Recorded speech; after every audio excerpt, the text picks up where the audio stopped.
کہ لا الہ الا اللہ محمد رسول اللہ یہ الفاظ تو کہیں ہے نہیں. نبی مکرم دے 2-3 واقعے آتے ہیں. نبی مکرم صلی اللہ علیہ وسلم نے حضرت معاذ کو گورنر بنا کے بھیجا. اسے کیا کہا تھا؟ اے معاذ، جب آپ نے قوم کو واض و نصیحت کرنی ہے نا، سب سے پہلے اللہ کی توحید سنانی ہے اور میرا یعنی کہنا ہے لوگوں کو، یہ کلمہ پڑھانا ہے. کیا؟ اشہد ان لا الہ الا اللہ واشہد ان محمد رسول اللہ. یہ کلمہ پڑھانا ہے. یہ آپ نے سبق دیا ہے کہ جاؤ ان لوگوں کو جا کے یہ سنانا ہے. پھر وہ لوگ بال کہہ دیتے ہیں جی قرآن پاک میں بھی کہیں آیا ہے الف لام میم اللہ لا الہ الا اللہ هو الحی القیوم. آیت الکرسی لا الہ الا هو الحی القیوم. یا پھر آل عمران کو شروع سے دیکھ لو لوگوں، الف لام میم اللہ لا الہ، یعنی نہیں کوئی الہ مگر ایک الہ. الف لام میم اللہ لا الہ الا هو الحی القیوم. یہاں ذکر آ گیا. اور آگے جہاں لقد صدق الذی ارسل رسولہ بالہدی ودین الحق، تو اللہ وہ ذات ہے جس نے پیغمبر کو بھیجا. هو الذی ارسل رسولہ بالہدی ودین الحق لیظہرہ علی الدین کلہ وکفی باللہ شہیدا. محمد رسول اللہ، لا الہ الا اللہ محمد رسول اللہ. یہ قرآن میں ہے اور احادیث میں بھی ہے. بعض لوگ یہ اعتراض کرتے ہیں کہ اس طرح نہیں ہے جس طرح ہم یہ کلمہ پڑھتے ہیں. اور بھائیو، یہ ترتیب امت کے پاس آئی، ہم نے وہ سیکھ لی، نبی سے صحابہ کو سکھا دی کہ آپ نے یہ سبق دیا ہے، ہم نے اپنی طرح سے کوئی چیز نہیں بنائی. تو کیا، تو اب اول سے آخر میں آپ بھائیوں سے یہی گزارش کروں گا کہ ہر ممکن کوشش کیجیے، ہر ممکن کہ اس کلمے کو عام کیجیے. جب یہ اس کلمے کو ہم لوگوں کی زبانوں پہ لائیں گے، لوگوں کو سمجھائیں گے، سکھلائیں گے، اخلاص سے آگے بڑھیں گے، تو پھر وہ وقت آئے گا من کان آخر کلامہ لا الہ الا اللہ. وہ شخص فوت تو ہم نے ہونا ہے. اب جو 50 سے اوپر ہو گئے یا 60 سے اوپر ہو گئے، جو 70 سے اوپر چلے گئے، اب تو تیاری میں ہے نا. وہ اب آج نہیں تو کل، کل نہیں تو پرسوں آخرکار یہ اعلان ہونا ہے. کیا اعلان ہونا ہے؟ کہ آؤ جی حاجی صاحب، حاجی محمد اسلم، حاجی محمد رمضان، حاجی ابراہیم، ہاں جی عمران فلاں فلاں فوت ہو گئے اللہ کی رضا سے، جنازہ تیار ہے، آؤ ثواب دارین کے لیے ہے. یہ اعلان ہونا ہے نا. تو پھر اس سے پہلے ہم اس کلمے کو عام کریں، ہر زبان پہ یہ ہو، ہم بھی پڑھیں اور اپنا وظیفہ بنا لیں. اپنا وظیفہ بنا لیں گے تو اللہ کی قسم میں یہ دعوے سے کہہ سکتا ہوں، وہ جو یہ وظیفہ بنا کے پڑھتے رہیں گے، اخلاص سے کرتے رہیں گے، وہ دنیا میں جنتی ہے. ہم میں سے کوئی بھی، کیوں؟ ہمارا اس قرآن پاک پہ عقیدہ ہے، ہمارا ایمان ہے کہ قرآن جو کہتا ہے بالکل برحق ہے اور سچ ہے. یہ ہو کے رہنا ہے. اگر اس میں کسی قسم کا کسی کے ذہن میں شک آتا ہے تو وہ سوچ کے دیکھ لے کہ اس کے مقابل اللہ نے اتنے سالوں سے چیلنج کیا ہوا ہے، تو بھئی اس کی مثل کوئی چیز لا کے تو دکھاؤ. اور قرآن پورا نہیں، کوئی سورت لے آؤ، سورت نہیں کوئی آیت لے آؤ، کوئی نہیں لا سکا.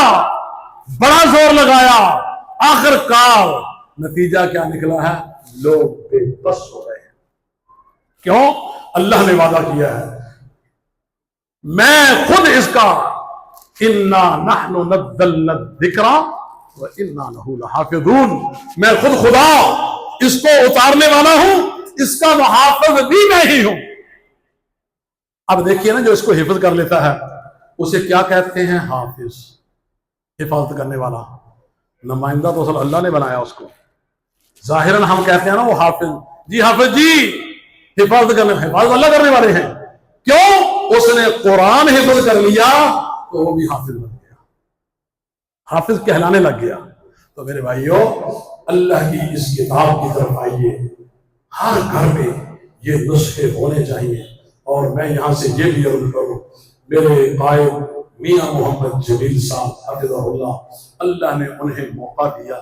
نظامت چھوڑی انہوں نے، لیکن نظامت چھوڑ کے جو انہوں نے کام کر دیا ہے نا، یہ اس کی نظامت جیسی سینکڑوں چیزیں آ جائیں.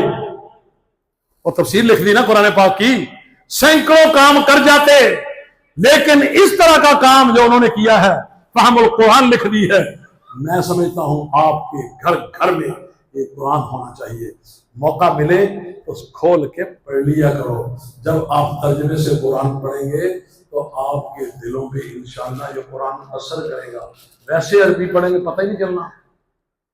وہ جب زبان ہی نہیں آتی، ہمیں کیا پتا کیا کہتا ہے قرآن. اس کو اردو زبان، ہم کیونکہ ہماری زبان ہے ہم سمجھتے ہیں، اردو میں جب اس کو پڑھو گے تو بھائیو تو سمجھ آئے گی، تو پھر ہم اس کے مطابق سوچنے پہ مجبور ہو جائیں گے. میں بھائیوں سے یہ عرض کر رہا ہوں تو ہر ممکن کوشش کیجئے میاں صاحب کا یہ لکھا ہوا نسخہ فہم القرآن تفسیر گھر گھر لے آئیں. اگر وہ منڈی میں شارٹ ہو، بازار میں نہیں ہے، حافظ عبدالسلام بھٹوی صاحب والا وہ لے لیں. لیکن الحمدللہ میاں صاحب کا قرآن تفسیر اس وقت موجود ہے.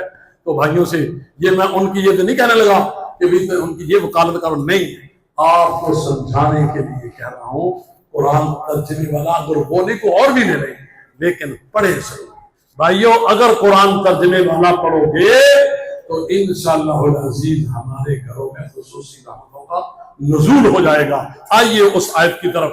اللہ تعالیٰ شروع میں نے پڑھی، من عمل صالحا من ذکر او انثی. دنیا میں کوئی مذکر ہو یا مؤنث ہو، من عمل صالحا من ذکر او انثی وهو مؤمن، شرط یہ ہے کہ وہ مومن ہو، ایمان والا ہو. فَلَنُحْيِيَنَّهُ حَيَاةً طَيِّبَةً. اللہ تعالیٰ اعلان کرتے ہیں کہ ہم اس کو لوگوں کے سامنے ایک ماڈل بنا دیں گے جو اچھے کام کرے گا.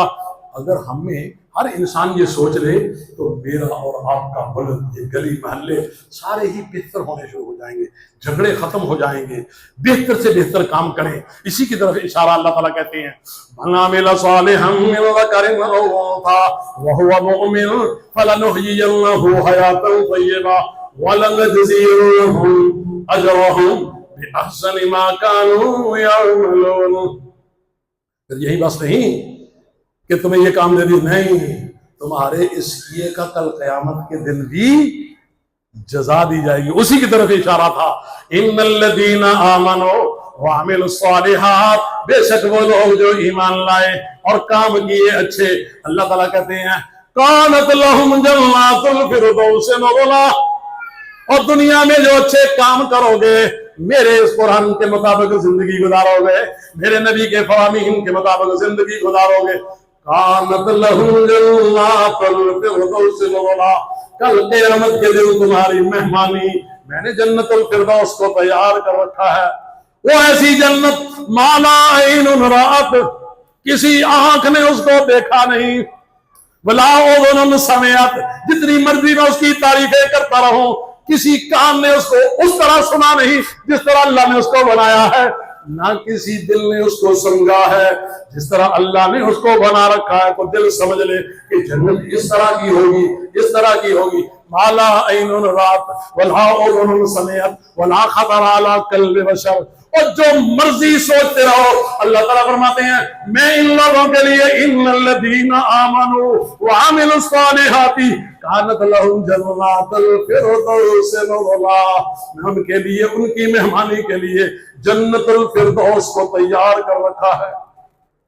تو اللہ کے حضور دعا ہے اللہ مجھے اور آپ کو عمل کی توفیق عطا فرمائے. ہم نے میں نے جو بیان کیا، آپ نے جو سنا، اللہ اس میں خصوصی برکت فرما دے. ہم ہر ایک ہم میں سے یہ گلی گلی شہر شہر بستی بستی جا کے اللہ کی توحید کو پہنچائیں اور خود عمل کریں اور لوگوں کو اس کی طرف لے کے آئیں. تو پھر اس کی وجہ سے اللہ میری اور آپ کی دنیا بھی بہتر کر دے گا، آخرت بھی بہتر کر دے گا. وآخر دعوانا ان الحمد للہ رب العالمین.